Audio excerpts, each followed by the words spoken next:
কুরবানি মানে শুধু এই নয় যে আপনি পশু জবাই করলেন, গোশত খেলেন, আত্মীয়র বাড়িতে বেড়াতে গেলেন, এটার নাম কুরবানি নয়। প্রতি বছর রমাদান মাস ঘুরে ঘুরে আসে, প্রতি বছর কুরবানির দিন ঘুরে ঘুরে আসে।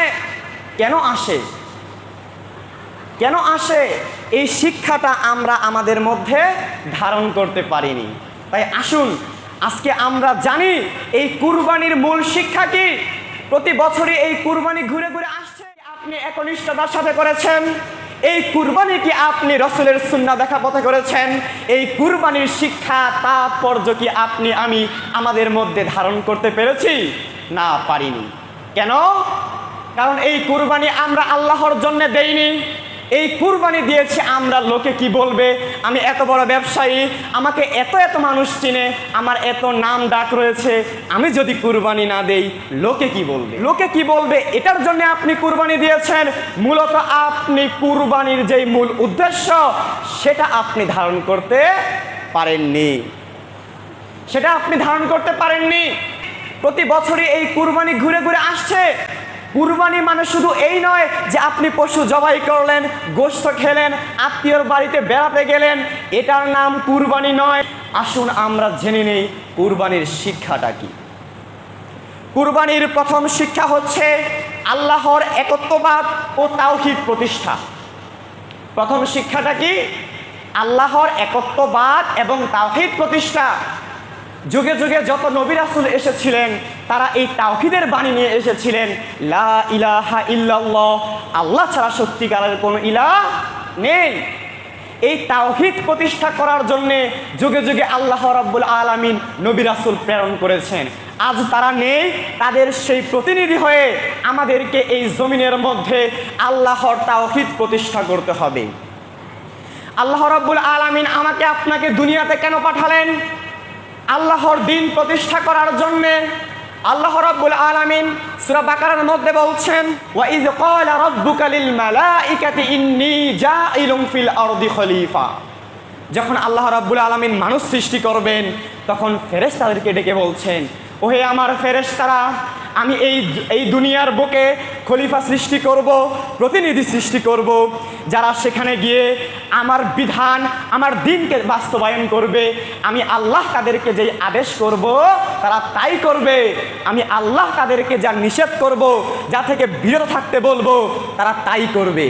তখন ফেরেশতারা বলল, ক্বালু আতাজআলু ফিহা মাই ইউফসিদু ফিহা ওয়া ইয়াসফিকুদ দিমা। হে আল্লাহ রাব্বুল আলামিন, আপনি কি দুনিয়াতে এমন কাউকে সৃষ্টি করবেন সেখানে গিয়ে তারা মারামারি করবে, ঝগড়া বিবাদ করবে, ভাই ভাই রক্তপাত ঘটাবে? আপনি সেখানে এমন কাউকে সৃষ্টি করবেন?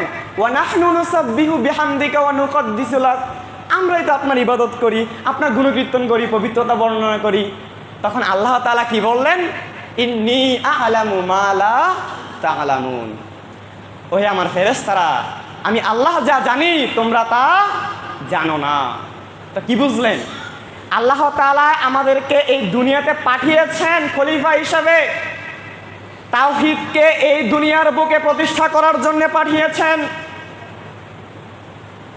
অথচ আমরা আমাদের সেই লক্ষ্য, আমাদের সেই দায়িত্ব আমরা ভুলে গিয়েছি, কারণ আমরা আমাদের দায়িত্ব সম্পর্কে সচেতন নই।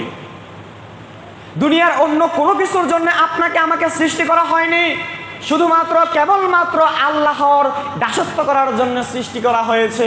কোরআনের বহু আয়াতে আল্লাহ তাআলা বলেছেন। সূরা মুলকের 2 নং আয়াত আপনি খুলে দেখেন, আল্লাযী খালাকাল মাউতা ওয়াল হায়াতা লিয়াবলুয়াকুম আইয়ুকুম আহসানু আমালা। আল্লাহ রাব্বুল আলামিন জীবন এবং মৃত্যুকে সৃষ্টি করেছেন আমাদেরকে পরীক্ষা করার জন্যে, আমাদের মধ্যে আমলের দিক দিয়ে, ইবাদতের দিক দিয়ে কে সবচেয়ে উত্তম। এছাড়া আপনি সূরা জারিয়াতের 56 নং আয়াত দেখেন, আল্লাহ তাআলা কি বলছেন? ওয়ামা খালাকতুল জিন্না ওয়াল ইনসা ইল্লা লিয়াবুদুন। আল্লাহ রাব্বুল আলামিন বলছেন, আমি মানুষ এবং জিন জাতিকে সৃষ্টি করিনি। আল্লাহ তাআলা বলছেন, আমি মানুষ এবং জিন জাতিকে সৃষ্টি করিনি ইল্লা লিয়াবুদুন, তবে হ্যাঁ, আমার ইবাদত করা ছাড়া। তার মানে সব ঘুরিয়ে ফিরে একদিকেই যাচ্ছে। আল্লাহ তাআলা তার দাসত্বের জন্য আমাদের সৃষ্টি করেছেন, তার বিধানকে, তার তাওহীদকে এই দুনিয়ার বুকে প্রতিষ্ঠিত করার জন্যে। সেই তাওহীদ আপনি কি করে বাস্তবায়ন করবেন? সেটা হতে পারে সালাতের মাধ্যমে, সেটা হতে পারে যাকাতের মাধ্যমে, সেটা হতে পারে হজ করার মাধ্যমে, রমাদানের সিয়াম পালনের মাধ্যমে, আল্লাহ আদেশ করেছেন কুরবানির মাধ্যমে, দান সদকার মাধ্যমে, এই ইত্যাদি ইত্যাদি যে বিষয়গুলো রয়েছে, এই বিষয়গুলো পালন করার মাধ্যমে আপনি কি করতে পারেন? তাওহীদ প্রতিষ্ঠা করতে পারেন। তার মধ্যে অন্যতম হচ্ছে এই কুরবানি। কারণ ওই যে আল্লাহ তাআলা সূরা কাউসারের মধ্যে আদেশ করেছেন, ফাসাল্লি লিরাব্বিকা ওয়ানহার, তোমার রবের সন্তুষ্টির উদ্দেশ্যে সালাত আদায় করো এবং কুরবানি করো। এটাই হচ্ছে কুরবানির প্রথম শিক্ষা, আল্লাহ তাআলার তাওহীদকে প্রতিষ্ঠা করা।